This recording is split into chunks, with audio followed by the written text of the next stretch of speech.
ಸ್ನೇಹಿತರೆ, ಕೆಲವು ಜನ ಹೇಗಿರುತ್ತಾರೆ ಅಂದರೆ ಅವರಿಂದ ದೂರವಿರುವುದೇ ಒಳ್ಳೆಯದು. ಅವರ ಜೊತೆ ಹೊಡೆದಾಡುವುದು, ಜಗಳವಾಡುವುದು ನಮಗಾಗಿ ತುಂಬ ಅಪಾಯಕಾರಿಯಾಗಿರುತ್ತದೆ. ಇವತ್ತಿನ ವಿಡಿಯೋದಲ್ಲಿ ನಾವು ನಿಮಗೆ ಇಂಥ ಜಗತ್ತಿನಲ್ಲಿನ ಅತ್ಯಂತ ಶಕ್ತಿಶಾಲಿ ವ್ಯಕ್ತಿಗಳನ್ನು ತೋರಿಸ್ತೀವಿ. ವಿಡಿಯೋ ಕೊನೆಯಲ್ಲಿ ನಿಮಗಾಗಿ ಸರ್ಪ್ರೈಸ್ ಕೂಡ ಇದೆ, ಹಾಗಾಗಿ ಈ ವಿಡಿಯೋನ ಪೂರ್ತಿಯಾಗಿ ನೋಡಿ. ಹಾಗೂ ಈ ವಿಡಿಯೋ ನೋಡೋ ಮುನ್ನ ನೀವೇನು ನಮ್ಮ ಚಾನಲ್ಗೆ ಸಬ್ಸ್ಕ್ರೈಬ್ ಆಗಿಲ್ಲ ಅಂದರೆ ಸಬ್ಸ್ಕ್ರೈಬ್ ಆಗಿ, ಹಾಗೆ ಎಲ್ಲ ಹೊಸ ವಿಡಿಯೋಸ್ಗಳ ನೋಟಿಫಿಕೇಶನ್ ಪಡೆಯಲು ಬೆಲ್ ಐಕನ್ ಕೂಡ ಕ್ಲಿಕ್ ಮಾಡಿ. ಎಡಿ ಹಾಲ್ ಇವರು ಹುಟ್ಟಿದ್ದು 15 ಜನವರಿ 1988ರಲ್ಲಿ. ಇವರೊಬ್ಬ ಇಂಗ್ಲಿಷ್ ಪ್ರೊಫೆಷನಲ್ ಬಾಡಿ ಬಿಲ್ಡರ್ ಆಗಿದ್ದಾರೆ. ಇವರ ಎತ್ತರ 6.2, ಇದು ತೂಕವು 182 kg ಇದೆ. ಇವರು ತಮ್ಮ ಒರಿಜಿನಲ್ ಹೆಸರಿಗಿಂತ ದ ಬೀಸ್ ಹೆಸರಿನಿಂದ ಪ್ರಸಿದ್ಧಿಯಾಗಿದ್ದಾರೆ. ಸ್ನೇಹಿತರೆ, 2010ರಲ್ಲಿ ಇಂಗ್ಲೆಂಡ್ನಲ್ಲಿ ಇವರು ದ ಸ್ಟ್ರಾಂಗೆಸ್ಟ್ ಮ್ಯಾನ್ ಕಾಂಪಿಟೇಷನ್ನ ವಿನ್ ಆಗಿದ್ದಾರೆ. ಒಂದು ವರ್ಷದ ನಂತರ UK ಸ್ಟ್ರಾಂಗೆಸ್ಟ್ ಮ್ಯಾನ್ ಕಾಂಪಿಟೇಷನ್ ಕೂಡ ವಿನ್ ಆಗಿದ್ದಾರೆ. ಆದರೆ ಕೆಲವು ವರ್ಷದ ತನಕ ಇವರ ಹೆಸರು ಯಾವ ಬುಕ್ನಲ್ಲಿ ಬರಲಿಲ್ಲ. ಆದರೆ 2015ರಲ್ಲಿ ಇವರು ಡೆಡ್ ಲಿಫ್ಟಿನಲ್ಲಿ 462 kg ಎತ್ತಿ ವರ್ಲ್ಡ್ ರೆಕಾರ್ಡ್ ಮಾಡಿದ್ದರು. ಆಗ ಮತ್ತೆ ಜಗತ್ತಿನಲ್ಲಿ ಫೇಮಸ್ ಆದರು. ಮತ್ತೆ ಕೆಲವು ದಿನಗಳ ನಂತರ 465 kg ಎತ್ತಿ ತನ್ನದೇ ವರ್ಲ್ಡ್ ರೆಕಾರ್ಡ್ ಮುರಿದರು. ಇಲ್ಲಿ ಕೇವಲ 3 kg ತೂಕವಷ್ಟೇ ಎಡಿ ಅವರು ಎತ್ತಿದ್ದರು. ಆದರೆ ಇಂಥ ಕಾಂಪಿಟೇಷನ್ನಲ್ಲಿ 1 kg ತೂಕ ಕೂಡ ತುಂಬ ಇಂಪಾರ್ಟೆಂಟ್ ಆಗಿರುತ್ತದೆ.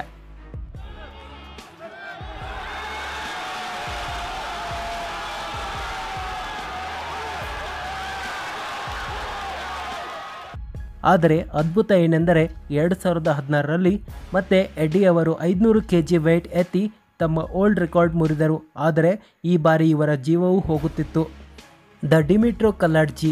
ಸ್ನೇಹಿತರೆ, ಸ್ಟ್ರಾಂಗ್ ಮ್ಯಾನ್ ಅಂತ ಯಾರಿಗೆ ಕರೆಯಬಹುದು? ಚೆನ್ನಾಗಿ ಬಾಡಿ ಇರಬೇಕು, ಹೆಚ್ಚಾಗಿ ತೂಕ ಇರಬೇಕು ಮತ್ತು ಅವರು ಜಾಸ್ತಿ ಭಾರವನ್ನು ಎತ್ತಲು ಯೋಗ್ಯವಾಗಿರಬೇಕು.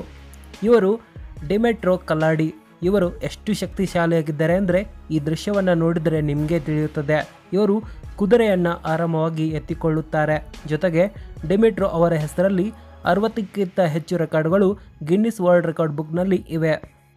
ಬ್ರೈನ್ ಶಾವ್. ಸ್ನೇಹಿತರೆ, ಬ್ರೈನ್ ಅಮೆರಿಕದ ಪ್ರೊಫೆಷನಲ್ ಬಾಡಿ ಬಿಲ್ಡರ್ ಆಗಿದ್ದಾರೆ ಮತ್ತು ಇವರು 4 ಬಾರಿ ವರ್ಲ್ಡ್ ಸ್ಟ್ರಾಂಗೆಸ್ಟ್ ಕಾಂಪಿಟೇಷನ್ ಗೆದ್ದಿದ್ದಾರೆ.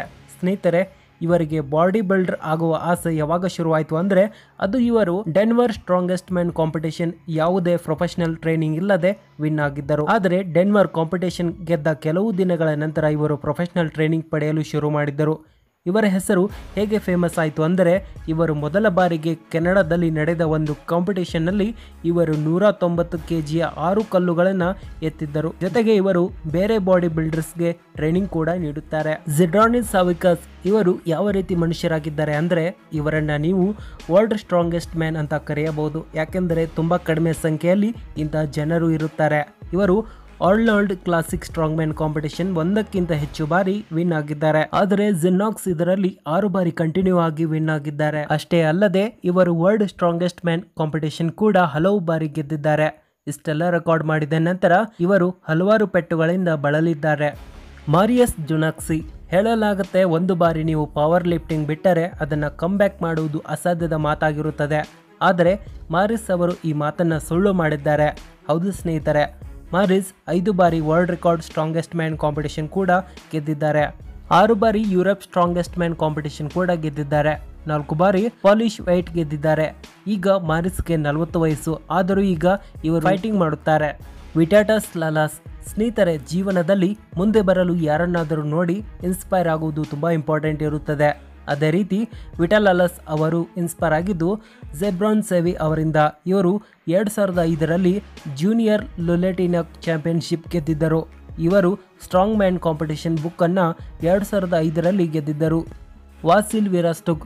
ಇವರು 5 ಟನ್ ಕಾರನ್ನು ಒಂದು ಹಗ್ಗದ ಸಹಾಯದಿಂದ ಎಳೆದಿದ್ದರು ಮತ್ತು ಇವರು 150 kgಯ ಐಸ್ ಕ್ಯೂಬನ್ನು 50 ಇಂಚು ಎತ್ತರದಲ್ಲಿ ಇಟ್ಟಿದ್ದಾರೆ ಮತ್ತು 2004ರಲ್ಲಿ ಇವರು ವರ್ಲ್ಡ್ ಸ್ಟ್ರಾಂಗೆಸ್ಟ್ ಮ್ಯಾನ್ ಬುಕ್ಕನ್ನು ಗೆದ್ದಿದ್ದರು. ಸ್ನೇಹಿತರೆ, ಈ ವಿಡಿಯೋಗೆ ನಿಮ್ಮಿಂದ 1000 ಲೈಕ್ ಸಿಕ್ಕರೆ ಪಾರ್ಟ್ 2 ವಿಡಿಯೋನ ಆದಷ್ಟು ಬೇಗ ಮಾಡ್ತೀವಿ. ಹಾಗೂ ನಿಮ್ಮ ಅನಿಸಿಕೆಯನ್ನು ಖಂಡಿತ ಕಾಮೆಂಟ್ ಹಾಕಿ ಹಾಗೂ ಈ ವಿಡಿಯೋನ ಎಲ್ಲರಿಗೂ ಶೇರ್ ಮಾಡಿ.